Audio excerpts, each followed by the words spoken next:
Welcome to today's SOCADM webinar presented by the Simons Foundation and the Interactive Autism Network. My name is Casey White, and I'm the project manager for the Simons Simplex collection at the Simons Foundation. We're so glad that you could join us today, and we thank you for taking the time to participate in the EN community. And before we begin, I'd like to just say a couple of words about how today's webinar will work, just in case you have never attended an online meeting before. Today's presentation will be shown in a window on your computer, and the sound will come through your computer speakers. We are recording the webinar, and we'll post it on the EN website so that it can be viewed at a later date or sent to others who may be interested. Please be aware that in order to minimize disruptions, all audio except the presenters will be muted for the duration of the webinar. So if you speak, we will not be able to hear you. However, you can use the chat box at the left of your screen to ask questions. These can be either technical or for the presenter, and only the leaders of the webinar will be able to read them. At the end of the webinar, we will have a few minutes for a question and answer session, which we will take directly from your questions in the chat or sent via email to the email address you see on your screen right now. Please note that the speaker is not able to provide advice regarding your child specifically, but she is happy to answer other topical questions. We're already receiving a lot of questions for the speaker today. This is a high interest topic. We'll do our best to get to as many as we can. I think that's all the webinar information I have for you. So let me take just a moment to introduce today's speaker. I'm pleased today to welcome Dr. Beth Ann Malow to the SOCADM webinar. Dr. Malow is a professor of neurology and pediatrics at the Vanderbilt University School of Medicine. She is also the director of the Sleep Disorders Division at the Vanderbilt University Medical Center and a nationally recognized expert on the sleep problems of people with autism and other conditions. As part of our SOCADM webinar series, we're just so privileged to have top doctors and scientists like Dr. Malow join us to update families about research and issues that are important to the community. So today, Dr. Malow will speak to us about sleep challenges in autism, including causes and consequences, therapeutic approaches. So at this time, I'll turn the webinar over to Dr. Malow. And thank you so much again, Dr. Malow, for joining us today. We're looking forward to your talk. Thank you so much. I really appreciate it. And I'll try to keep my talk to about 30 to 40 minutes so that we have time for questions. I am also a parent of 2 children on the autism spectrum, so I wanted to mention that because I came to sleep much earlier in my career, but then when my children were diagnosed as being on the spectrum, I really became interested in this area because I saw so many parents who were so affected by poor sleep in their children and really wanted to help them. So I hope the recommendations, the advice I give today, the information I impart will be helpful to you. I wanted to start with some disclosures. I do receive grant support from the Autism Speaks Autism Treatment Network, as well as from Neurum Pharmaceuticals, who produce a prolonged release melatonin tablet. I also receive royalties from Woodbine House for a book that I published for parents on sleep and autism that I'll show you a little bit later. And then I'm also going to touch on off-label uses of medications to promote sleep in children with autism spectrum disorders. So in the next 30 to 40 minutes, I'd like to help identify the causes of sleep disturbance in children with autism spectrum disorder, and I'll refer to that as ASD throughout the talk. I discuss the consequences of sleep disturbance and describe the treatment options currently available, including one question that I get a lot, which is melatonin safe? Does it work? And then other emerging approaches to treatment. I'd like to start with a case to put everything into perspective. Alex is a 6-year-old boy with ASD. He goes to bed at 8 p.m. He takes hours to fall asleep. His parents state that he can't shut his brain down. It's constantly going. He drinks, he enjoys a glass of Mountain Dew with dinner. He plays video games after dinner, and he cannot settle down to go to sleep. He leaves his room repeatedly to find his parents. Once he is asleep, he awakens multiple times during the night. He'll sometimes awaken his parents. Other times he'll wander in the house. He'll go to the kitchen to eat, or he'll fall asleep in a different room.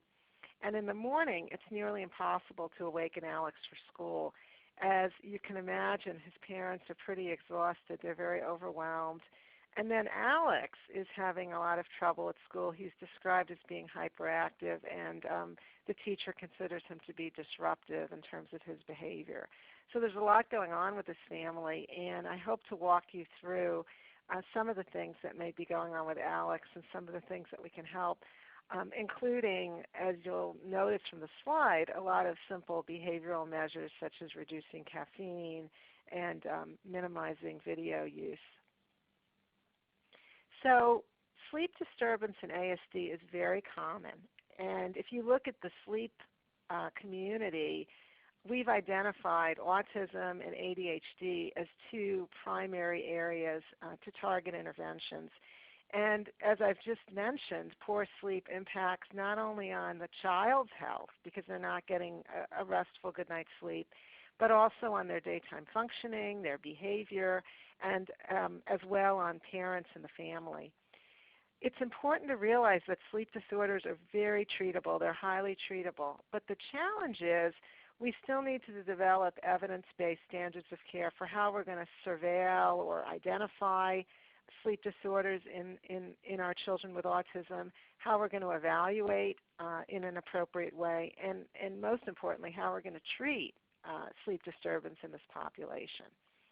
So I wanted to start with what is the most common sleep concern that parents raise in ASD, and it turns out to be insomnia, which has been defined many different ways, but the definition I like is posted here by Jenny Mendel: repeated difficulty with initiating sleep, duration, consolidation, or quality that occurs despite having age-appropriate time and opportunity for sleep. So in other words, you have enough time to sleep, but you're just not able to sleep. And there's some sort of daytime functional impairment, either for the child and or the family, that results from the child not sleeping. And there's many different forms that insomnia can take. It can be prolonged time to fall asleep. Older children may want to go to bed later. Younger children may just fuss and yell and scream and not be able to verbalize that they're not ready for bed. Sleep anxiety, decreased sleep duration, increased arousals and awakenings, and an early morning wake time. So all or some of these features can be present in insomnia. And when I break down insomnia into different categories, this is simplistic, biological, medical, behavioral, but it really helps me explain to families what's going on if we can think about these three buckets. So the biological bucket would be, for example, neurochemical factors, hormonal factors. Melatonin processing fits in here, and we'll talk about how melatonin may not be completely normal in ASD a little bit later. Circadian factors such as our biological clock to sleep, when we go to bed, when we wake up, may be affected in autism. What we call over-arousal or hyper-arousal, and this goes back to Alex, who can't shut his brain down. A lot of kids with autism have this over-arousal, and that can get in the way of relaxing and going to sleep. And related to that can be sensory oversensitivity, where kids are more sensitive to noises, more sensitive to the feel of the bed sheets, more sensitive to light, and that can affect going to sleep. And then anxiety, bipolar disorder, OCD, ADHD, all of these psychiatric conditions can contribute to insomnia as well. And then the next bucket I like to talk about are the medical conditions. So sleep apnea, which can increase your tendency to wake up at night, to breathe. Seizures, which are more common in kids with autism and can affect sleep. Reflux and other gastrointestinal stomach-type problems, which may or may not be more common in autism, but certainly can take a toll on kids with autism in terms of their sleep. Restless legs, periodic limb movements, which can affect a child's ability to sleep and may be more common in autism because they're associated with low iron. We know kids with autism oftentimes are picky eaters and may not get the red meat or the vegetables they need to have a normal iron level, so they may have more restless legs and leg movements in their sleep. And then medications that are used to treat a whole host of conditions, including seizures, attention deficit disorder. The stimulants related to ADHD can contribute to insomnia, and other medicines as well can contribute. And then the last bucket is the behavioral bucket, and this is a very important bucket. We're not saying that the child is behaving poorly. What we're saying instead is there are things we can do that are not related to drugs or other treatments, some simple behavioral measures, some simple habits, for example, that you can work with a child and really make a difference. Even in this population, we've seen behavioral measures make a huge difference. So this can be improving exercise if exercise is limited, limiting caffeine, limiting screen time, helping parents with stress levels, and also looking at bedtime critically and making sure that we have the right bedtime for the child to promote sleep. Sometimes it tends to be too early, and that can promote insomnia. We'll talk more about that when we get to treatment. I did want to mention there are many consequences to sleep disturbance, including, as you can see here from these references, repetitive behavior, parenting stress, challenging behaviors including anxiety, aggression, hyperactivity, cognitive and adaptive functioning can be affected by poor sleep, and aggression, irritability, and inattention, and hyperactivity in a most recent study by Mazurek et al. How do we evaluate sleep problems in kids with ASD? Well, polysomnography, which is another term for an overnight sleep study, is the gold standard way that we evaluate sleep problems. However, it does have its limitations, particularly in pediatrics and in autism and when we look for insomnia, because what you're doing is you're bringing somebody into a sleep lab, you're putting wires on them, and you're asking them to sleep in an unusual environment. So occasionally we do have to do polysomnography, but I'm going to say that we try to reserve it when we're worried about something like sleep apnea or seizures that could be contributing to poor sleep. So for example, in this top panel, you'll see that there's some discharges. I'm just going to see, here we go, here's the arrow. You can see these discharges. This goes with epilepsy, and we can see these in-between seizures. So that's something that we do want to do an overnight sleep study for, and your doctor may say we need to do an overnight sleep study because this is something that is only going to be picked up if you do a sleep study and you apply EEG wires, and then you can pick up these sharp activity. Another is sleep apnea, where we measure airflow and effort to breathe and oxygen level. And you can see here there's these decreases in breathing that go on repeatedly, associated with leg kicks, associated with arousals from sleep. And that, again, is something that you need a gold standard sleep study for. The good news is there are ways to make sleep studies more child-friendly. This is work that isn't limited to autism but was published for kids in general, and it talks about preparing the child, making sure the child is excited about the idea that they're going to have an overnight study. We actually do our studies at Vanderbilt University in our hotels so that we can have a really comfortable environment for the child and the family. And we'll talk about, you're going to be a movie star, you're on video, you're going to have these different hair jewelry pieces in your hair if you're a girl. If for the boys, we talk about mustaches and the nose pieces that we use to measure airflow.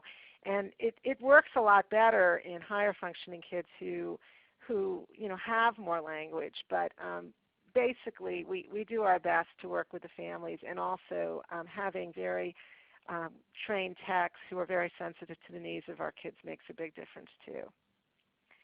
So our next way that we measure sleep is called actigraphy, and this is very helpful because in contrast to polysomnography or overnight sleep studies, kids can wear these watches. They're called actigraphy watches in the home, and in some ways they're very similar if you're familiar with Fitbits. The difference between actigraphy and a Fitbit is actigraphy is been reliably researched, and it's not as much of a black box. You really can know what you're getting, and the techniques have been used in research for years. But it's the same principle that it's measuring activity, it's measuring movement as a surrogate for being awake, and rest as a surrogate for sleep. So what can happen is you can have a child wear these watches for several weeks, and let's say that we do an intervention. We either give supplemental melatonin or we do a behavioral intervention with improving sleep habits, and then we can actually measure what happens over time with the activity. And the hope is that the child will fall asleep quicker and they'll have fewer night wakings with treatment. So I wanted to just show you how this works. So there's black, and you can see the black here. That's activity. The child is moving. This is before sleep. And then right here, this blue area is where the parent marked that the child attempted to fall asleep and woke up for the morning. And you could see here that there's still some black going on. So it took the child about an hour to fall asleep on the first night. On the second night, they fell asleep a little sooner. And then on the third night, there's no black once they start going to sleep, so they fell asleep right away, but then they had this night waking. So you can quantify this with numbers as well and values as well, and you can actually calculate how long does it take the child to fall asleep, how long is their sleep duration, do they have any night wakings overnight, and it can be very helpful. Even kids who have trouble tolerating a watch due to sensory problems can oftentimes tolerate the actigraphy. We published on putting this actigraphy measure in the pocket of a snug-fitting T-shirt, which has made a big difference in getting recordings from any child. So we use this a lot in our work. And there's many different watches available on the market. I show two here, the Respironics one and the AMI device. So let's talk a little bit about treatment now. I am a big believer, as I mentioned, in these behavioral approaches. And I'm very influenced by this quote by Lucy Wiggs, who wrote in 2001 that behavioral treatment of sleep problems in children with intellectual disabilities and challenging daytime behavior reduces parenting stress, increases parenting satisfaction with their own sleep, their child's sleep, and heightens their sense of control and ability to cope with their child's sleep. And I think this applies to autism and other developmental disabilities as well. What I've seen is when parents really feel like they've made a huge difference in helping their child sleep and they're sleeping through the night, it is so empowering for parents. And then they're able to go into an IEP meeting or some other area where they have to advocate for their child and just be that much more empowered to make a difference. It's very exciting to see. So this is where we always start. Not to mention that all drugs have side effects, and it's better to try to use behavioral treatment whenever you can. So when I talk about behavioral treatment, what do I mean? Well, we look at the components for successful sleep for any child, not just children on the spectrum.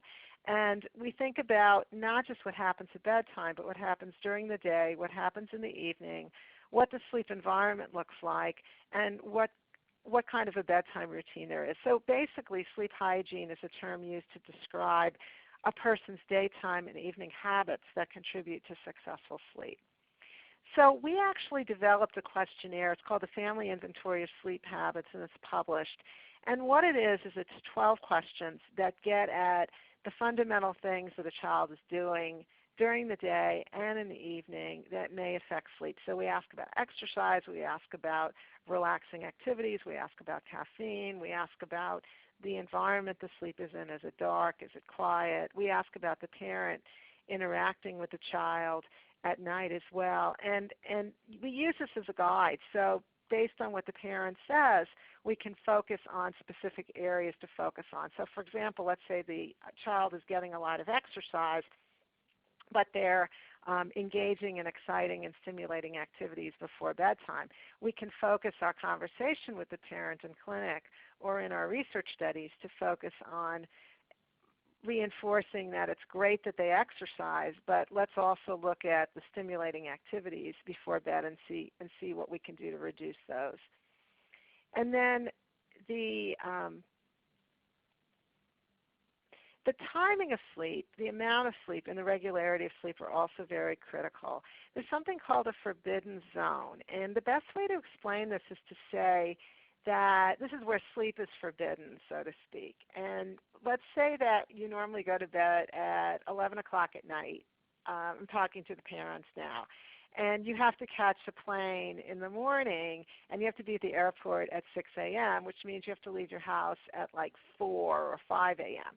So you're going to go to bed earlier that night. You're going to try to go to bed by 9 a.m. 9 p.m. so that you can get enough sleep to wake up and catch a plane. Well, it's not unusual to find yourself in bed at 9 p.m., unable to sleep, looking at the clock, worrying that you can't fall asleep, worrying that when you do fall asleep you're not going to wake up in time for the plane. And as a result, you don't ever get any sleep. I mean, you get less sleep than you would have if you had gone to bed at 11 p.m.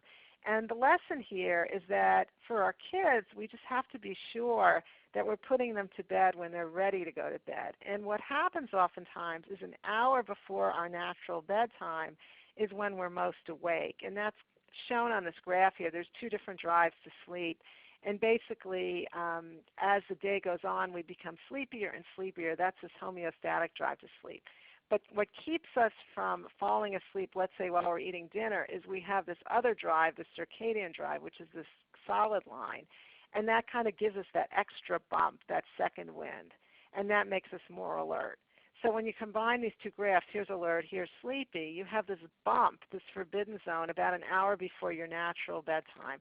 And that is when you're fully awake and alert. You're actually more alert at that time than any other time during the entire day. So you don't want to put a child to bed too early, an hour early, just to get that extra amount of sleep, because that may be the child who can't sleep that early and is going to lie in bed engaging in repetitive behavior and anxiety and all. And so really finding the time when the child is really acting sleepy is very important. And this is challenging. This is not easy. This is something that we spend a lot of time with our families on, because a lot of times they may be trying to deal with a start time in school that's really early, and they have to put the whole family into perspective too. So we really have to be creative and work with the family to try to find the best bedtime. We also talk about the amount of sleep. There are books that talk about how much sleep a child should get, and it's important to realize these are ranges, and kids with ASD may not necessarily need as much sleep. We're still researching that. And the final is the regularity of sleep, making sure that you have a regular bedtime and wake time so that the natural hormones like melatonin can kick in and be as effective as they can be. This is an example of a bedtime routine with line drawings, a checklist. Depending on the verbal abilities of the child, they may prefer one over the other. And it's very reassuring and very helpful for kids on the spectrum to have these visuals, because visual is a real strength for them.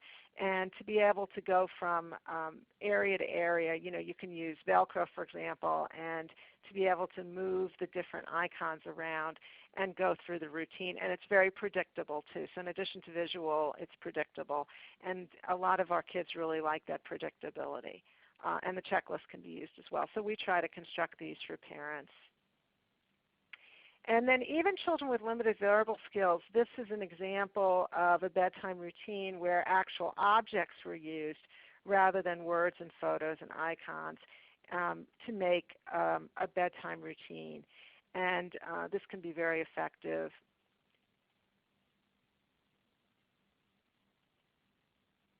And then other sensory strategies in any child, but particularly those with verbal skills that are limited, might include rocking and swinging, snuggling, massaging. Some of the other activities here, weighted blankets, can make a big difference. The sleep resistance. This is an area, where a child doesn't want to go to sleep, wants the parent in the room, may want to co-sleep with the parent. This is something that a lot of parents have felt a lot of frustration with in our experience, because there have been certain methods that work very well in children of typical development, including letting kids kind of cry themselves to sleep and find what works for them. Those oftentimes don't work as well in children with autism. And even if they were to work, it's oftentimes not very palatable to a parent, especially given everything their child has gone through, to subject them to that. And Case in point with my son, when we tried those methods, it was very, very hard on me. It was very, very hard on him. I remember him almost throwing up from, just trying to get himself to soothe himself to sleep. A lot of kids on the spectrum have issues with learning how to soothe themselves to sleep and having that emotional ability to self-soothe. So we prefer kinder, gentler methods, and we've had a lot of success with the rocking chair method. We like to call it that. The formal term is parental presence with fading, where we'll instruct parents to have their children fall asleep on their own, but the parent stays in the room sitting in a rocking chair so that they can comfort their child. And the idea is that it's not where the child keeps looking at the parent and the parent keeps providing reinforcement and feedback, but it's more that the parent is just there. They oftentimes will have their back to the child. They'll be reading a magazine. If the child starts wanting to talk to the parent or engage the parent in some way, the parent can just say, time for bed, and just kind of be brief and boring. And then the idea is over time to move the chair closer to the door until the parent is out of the door, and then to reward with presents or morning stickers. And we found this to be very successful, and yet it's something parents can do. It's something the child can tolerate. The other technique that we've had a lot of success with is actually from Pat Fryman, who developed this in typically developing children. It's called the bedtime pass. And the idea is it really speaks to the strengths of kids with autism, how visual they are, and also how many of them really relish a sense of control.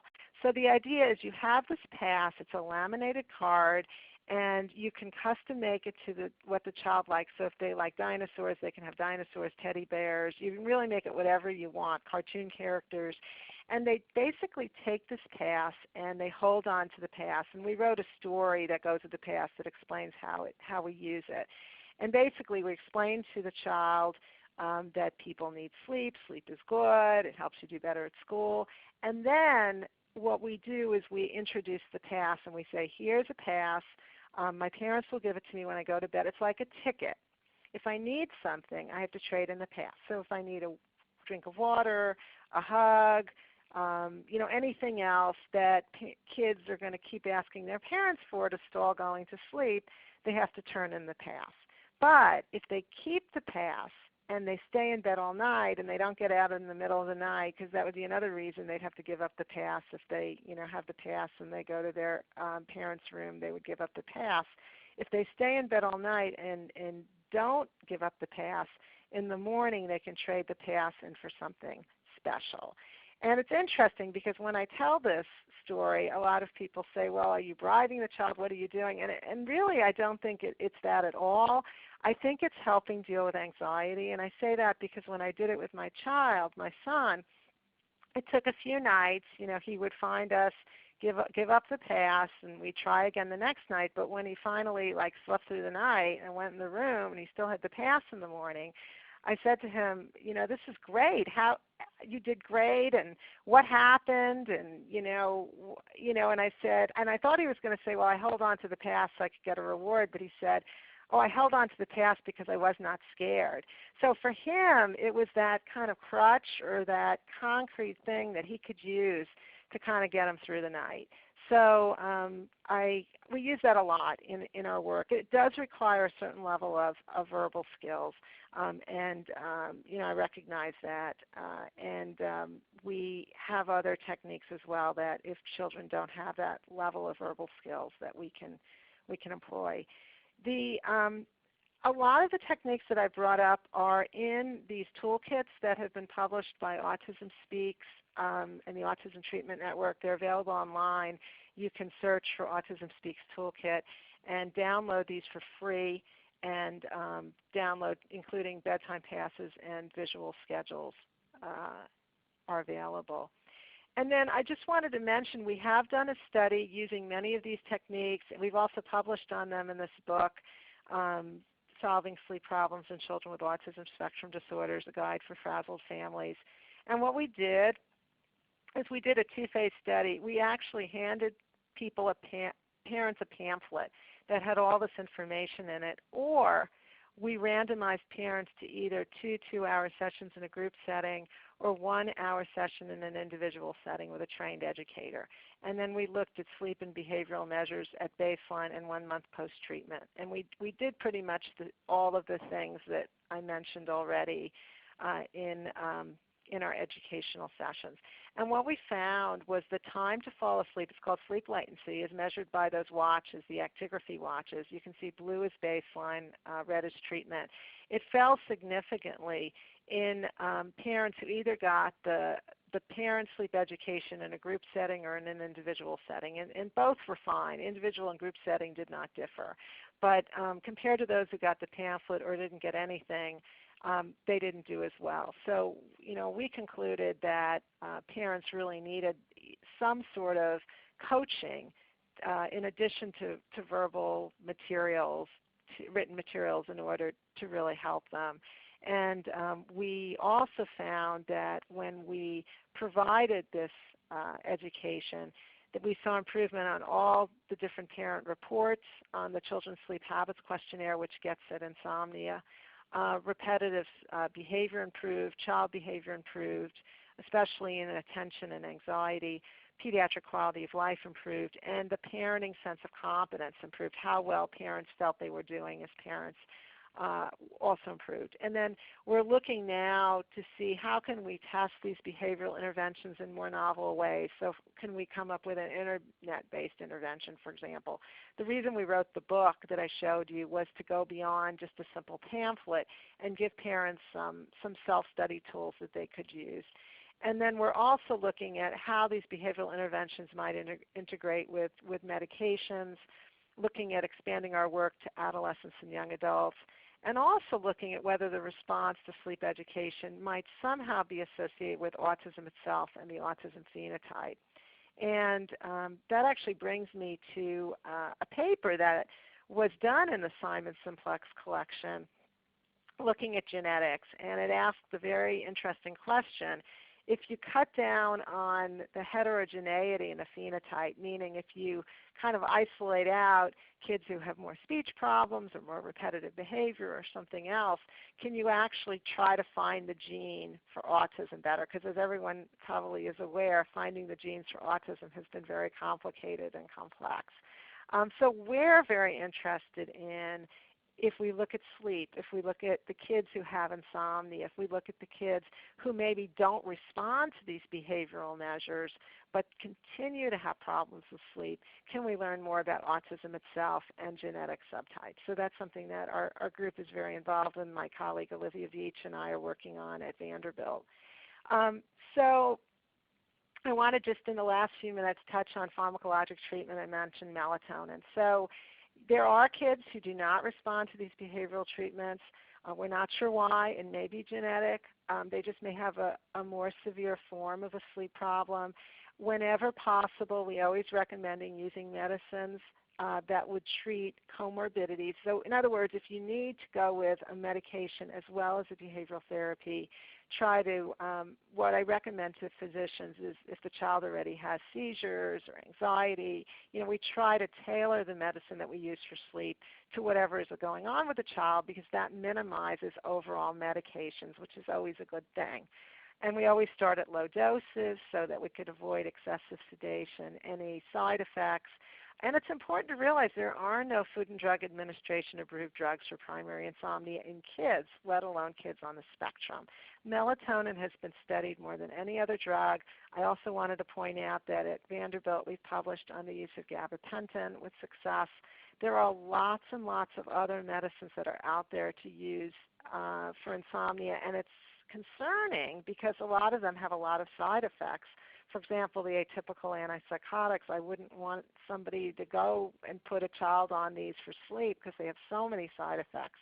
So it's very concerning, and we need to do more studies. And we actually published a practice pathway where we talked about these drugs and all of the potential side effects, and how it's so important to start with these behavioral measures first and try to limit the drugs.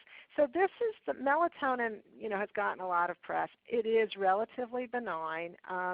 it is, and I'm going to go over the data for that in a moment, it is something that is naturally produced in our bodies. It's considered to be a hormone of darkness because when it's dark outside, that's when it's released, and when it's light outside, it's suppressed.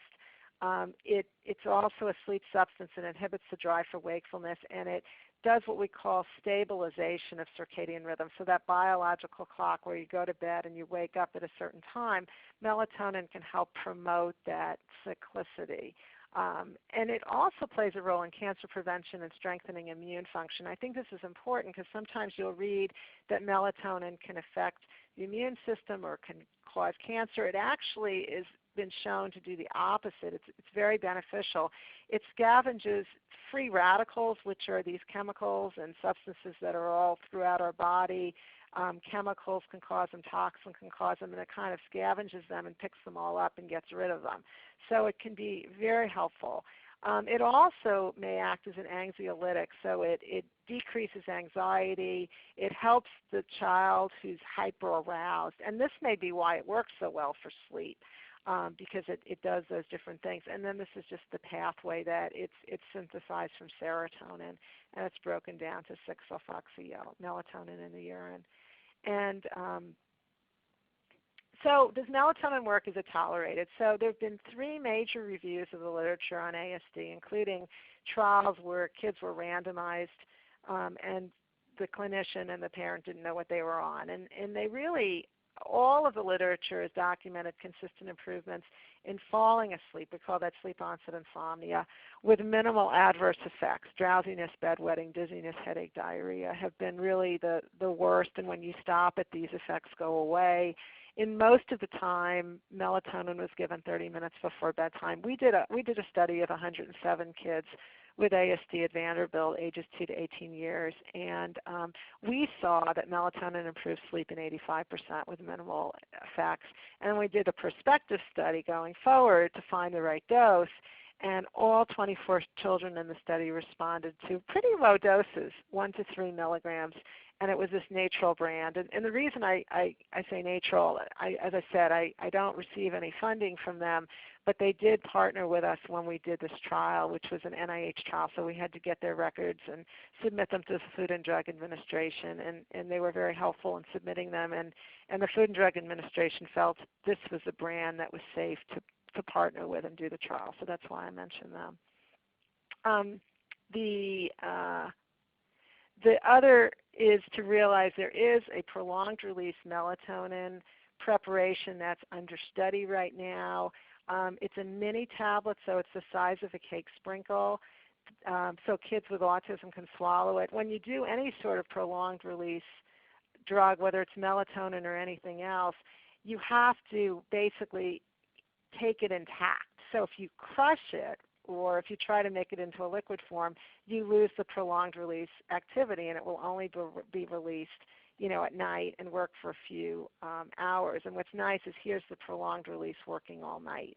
So it's a cake sprinkle size. I think it has a lot of potential in kids with autism who have trouble swallowing pills.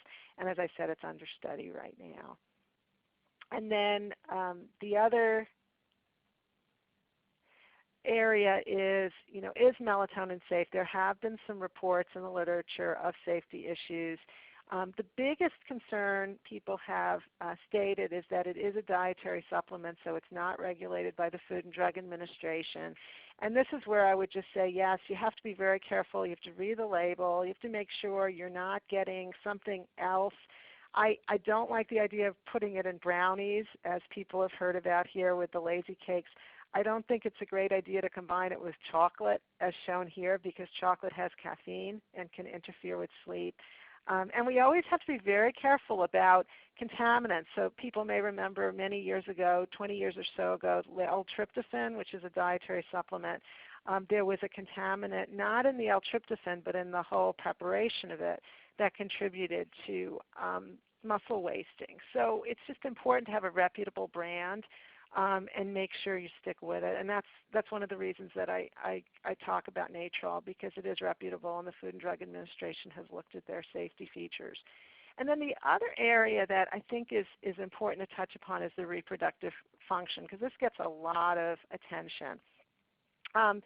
What happens is, with puberty, melatonin levels fall. So the question is, if you give melatonin, what's going to happen to puberty? Is it going to be affected in our kids?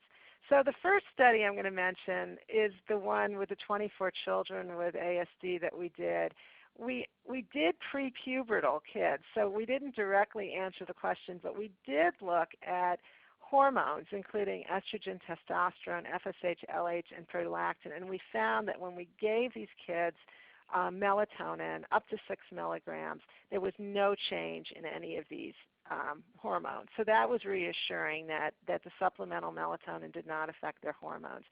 The other thing I want to mention is that low melatonin levels have been found in children with precocious puberty, and high levels of melatonin have been found in children with delayed puberty. So the concern is, if you're giving supplemental melatonin, can you delay puberty? And people have written on this and said you just can't blame it on the melatonin. It may be that the melatonin is kind of a byproduct, right?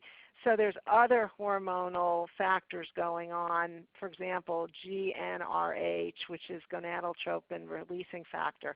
And this is what's really triggering the puberty, and the melatonin is just there kind of as a byproduct. And they say it's hard to separate out melatonin's effect from the complicated interplay of these different neurotransmitters. So people have written, particularly Dr. Bruni at a Rome Consensus Conference in 2014, we cannot exclude the possibility that potential adverse effects identified in animal studies, such as suppressing puberty, might occur in humans. However, and this is the part I really want to emphasize for all of you, many children have used melatonin over many years without serious adverse effects having yet been reported. And in one study, this was pubertal development in 30 girls and 15 boys with chronic sleep onset insomnia. They had normal onset of puberty with supplemental melatonin use. So despite using melatonin, they went through all their normal pubertal development just fine. We need to do more studies, but I think if there was a problem, we would have seen it. And then the most important thing that we do as physicians is we always look at risk-benefit ratio. And when I'm faced with an 11-year-old girl or boy who cannot sleep and has been on melatonin, goes on melatonin, falls asleep, is able to do better at school, is able to, not have as many problems with hyperactivity or other behavioral issues because they're sleeping better at night, to me the benefits of melatonin would outweigh the risks, especially when you look at so many other meds that kids with autism are being given to help them sleep, including, as I mentioned, these antipsychotics, some of the anti-epileptic drugs. Melatonin seems to be a much more benign choice. So that's my opinion, and we can talk more in the question and answers about that. So the other thing is the long-term use of melatonin safe? People have studied taking melatonin, what happens to your own melatonin production, and it seems like it's fine. Now, granted, this was an older population. People have not yet done the study in children because it's harder to do studies in children because they're a vulnerable population. So overall, I want to end and take some questions. I'll just say sleep disturbance is common in children with ASD. It's highly treatable. Identifying sleep disorders in children can contribute to improved functioning in the child and the family. Supplemental melatonin, in the opinion of most researchers and professionals, appears to be safe. Its benefits outweigh potential risks. Sure, we could do more studies. And I think that would be wonderful to kind of look at the pubertal development and kids who are taking it to make sure. And then additional areas for research include how to best deliver behavioral sleep education, how to best identify safe and effective medications in sleep, and how to combine treatment modalities. So I'll thank you and open it up for questions. Thanks so much, Dr. Malow, for that presentation. A lot of really interesting and useful material. I think since you ended with melatonin, and we do have a lot of questions, I may start our first few questions on the topic of melatonin. Sure. And so one of our parents wants to know if someone starts their child on melatonin does the child always have to take it? Does the child's body stop making melatonin? Will they develop a tolerance and have to take more and more and more? Yeah, so that's a very common question. It's an excellent question. So I would say, so the answer is, if you start on melatonin, it doesn't have to be forever. That's the first point. I think that when you start melatonin, it's so important to do all those other behavioral things that I mentioned, the limiting the screen time, the limiting caffeine, the introducing a calming, soothing bedtime routine, the parent interactions. And sometimes we find it's actually easier to introduce those things if the child is taking melatonin because they're more relaxed from the melatonin. They're more able to initiate that bedtime routine. So the ideal situation is you're not able to get the child to do those behavioral measures and fall asleep and stay asleep without the melatonin, but you go ahead and introduce the behavioral measures and the melatonin at the same time. And then a month later, when the child is now doing the bedtime routine and doing all those wonderful behavioral things, limiting the screen time, whatever, you can then withdraw the melatonin and see what happens. And I've had parents have a lot of success with that. So, the melatonin isn't forever. It's kind of serving as a bridge. However, there are kids who they've withdrawn the melatonin and they've had more problems with sleep. And these may be kids who just have a more severely affected sleep problem. In those kids, I say, I recommend you go back on the melatonin. In general, what we find is that they're able to stay on the melatonin and continue to see an effect. If they lose the effect, it's often due to the behavioral measures kind of going by the wayside, and they're again doing screens, and they're again doing all those behavioral things that can impede sleep, because all the melatonin in the world isn't going to help if the child is exposed to bright light at bedtime and is doing stimulating activities at bedtime. So that's where I always start. Did that answer the question? Yes, I think that was great. And so I guess a sort of follow-up to that, we really have a lot of questions about melatonin. Can melatonin be used as needed, or does it need to be daily? So that the kind of thing that you can just,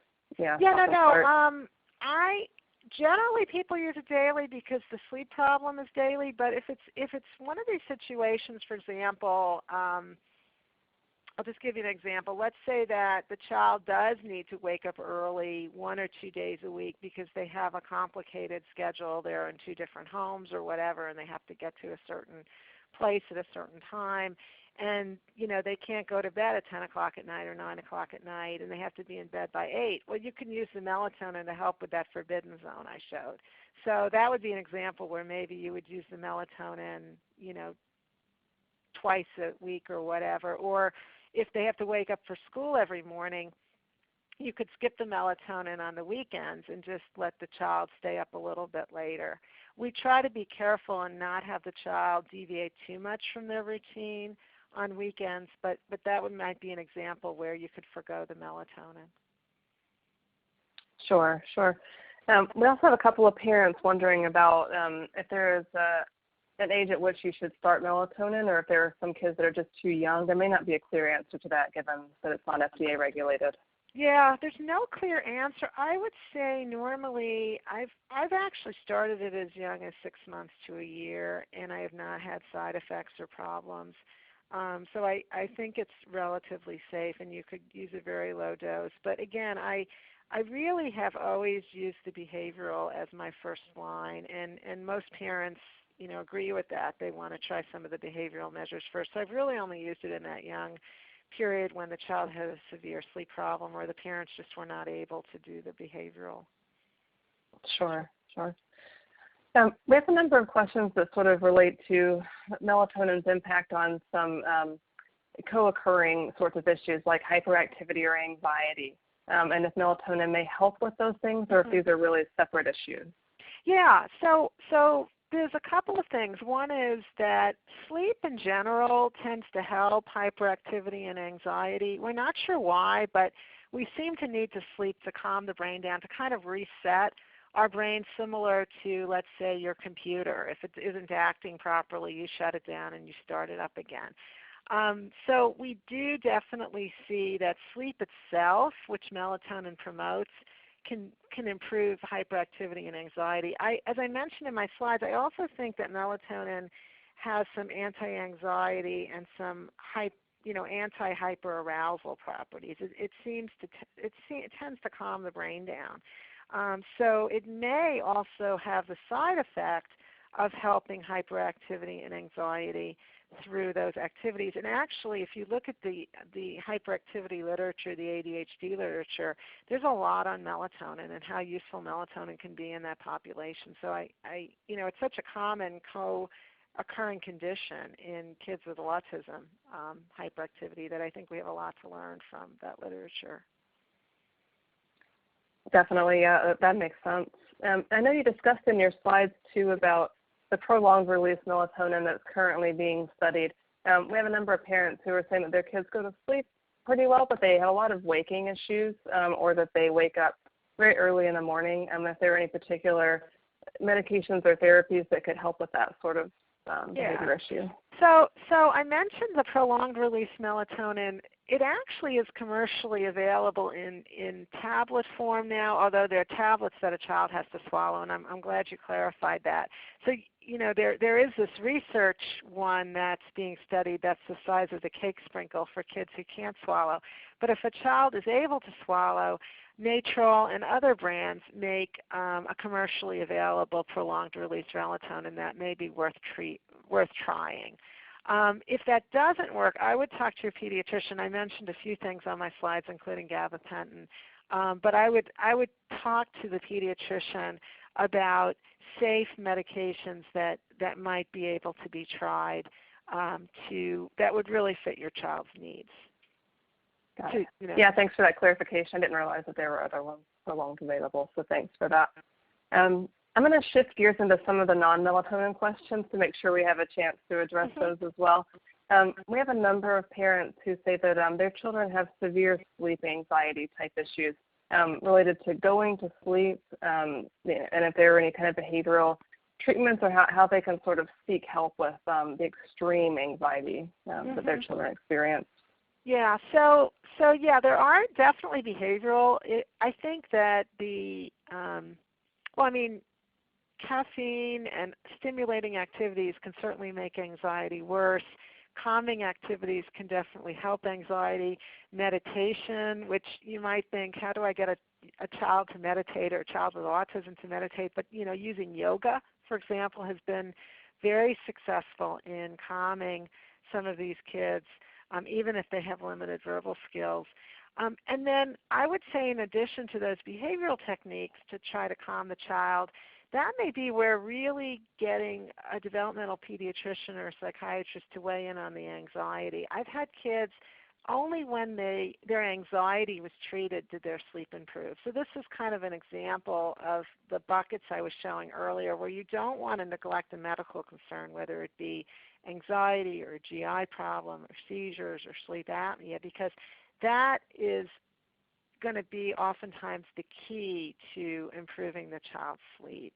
And that may be where behavioral techniques, they're not going to hurt, but they're not going to necessarily help if there's an underlying medical or psychiatric condition going on. Right, yeah, and so I think that applies to all of the folks who are asking about severe anxiety, OCD, other types of related issues. I imagine that same advice would apply. Yes. Perfect. So we have a couple of questions, too, that are related to nightmares, night terrors, sleepwalking and talking, these sorts of sleep issues. And I'm wondering if you know why they're so much more common in children with ASD, or if the research has anything to say about that, and also if there's anything that they can do to sort of reduce some of those behaviors. Yeah, so it's not entirely clear if nightmares, night terrors are more common in ASD. There's been some conflicting reports.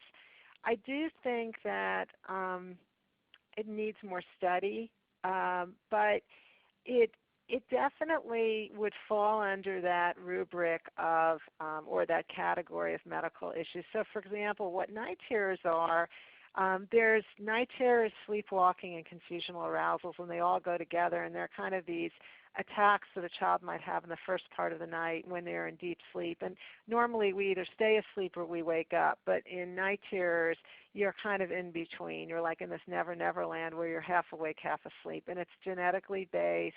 It runs in families. It's more common in the first part of the night when you have your deep sleep, and kids tend to outgrow it as they get older.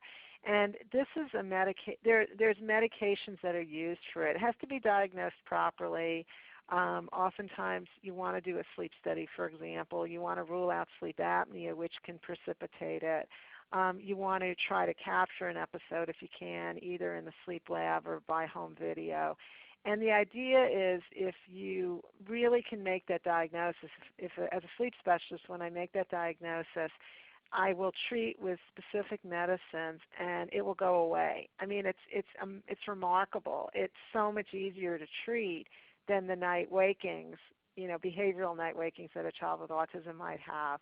So I would say, again, that's a really important area to seek treatment for. And then anxiety, I think, severe anxiety can certainly contribute to nightmares too, and that would, want to be looked at medically.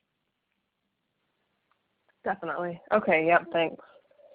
We actually have a few parents who are curious about your FISH measure, the Family Inventory of Sleep Habits, and where they can find someone who administers this, whether or not it's available in the public domain. Yeah, it is. It's available in the public domain. It should be available through your web browsers if you put it in. If anybody has trouble finding it, you certainly can direct them to me, and I can send them a copy. It's something that I think is quick and easy and is able to help a parent kind of identify those areas. If they can't find it, I think the next best thing is to really think through, what their child is doing at night and during the day, and what kind of behaviors and activities they're engaging in. And you can look at some of the sleep toolkit materials on the Autism Speaks website that are free and downloadable, and they would get at those same issues and questions. Oh, perfect. Okay. And those will be, people can view those once we post this on the EN website. Those links and everything will be within the presentation, and they can follow those links if you all didn't have time to write them down yet. Okay, perfect. Sort of related, the wearable wristband, I can't recall the name of it that you mentioned. Yeah. Yes, thank you. People are wondering where they can find that, or if a Fitbit will measure similar things. Yeah. A Fitbit is probably the next best thing, or some people have these phones, now that will have apps that measure activity. The most scientifically proven way to do it, though, would be to see a sleep specialist and try to get one. And, that's research reliable, and it's at the highest level of what we really use, because the Fitbits have been shown to not be that accurate. So I would think seeing a sleep specialist and getting that, if that's something of interest to you, would really be the way to get the most accurate measurement. And basically, what it is by wearing it, we can download the data and give the parents a report and show them what's going on with their child's sleep. Okay, perfect. Yeah, that actually follows really well into the next question I'm getting quite a bit, which is how folks can find a sleep specialist in their area. Is their pediatrician the best source for that? I think a pediatrician is a great place to start. I think the challenge is in this population is that having autism, there's special considerations, just like any child with a disability, and it may be that if your pediatrician is not able to help, you might want to look at going to one of your major academic medical centers where they have autism specialists and developmental pediatricians, and many of them are work in collaboration with work in collaboration with sleep specialists. But looking at kind of a comprehensive autism center might be a good place to go if the pediatrician feels like it's outside of their realm. Okay, that's a great suggestion. So I think we're at the top of the hour, and so I think we actually covered, at least broadly, most of the questions. There are a number still, so we can possibly follow up with an article on the EN website or something like that to try and address some of the additional topics. But we really appreciate your time, Dr. Malow, speaking to the families and for us. I've learned actually quite a lot at your webinar, and I just really appreciate your time and effort today. Thank you. And everyone will be in touch about the next SOC-ADM webinar. You can monitor your inbox as we will have another one coming up in the spring. Thanks, everybody, for your time.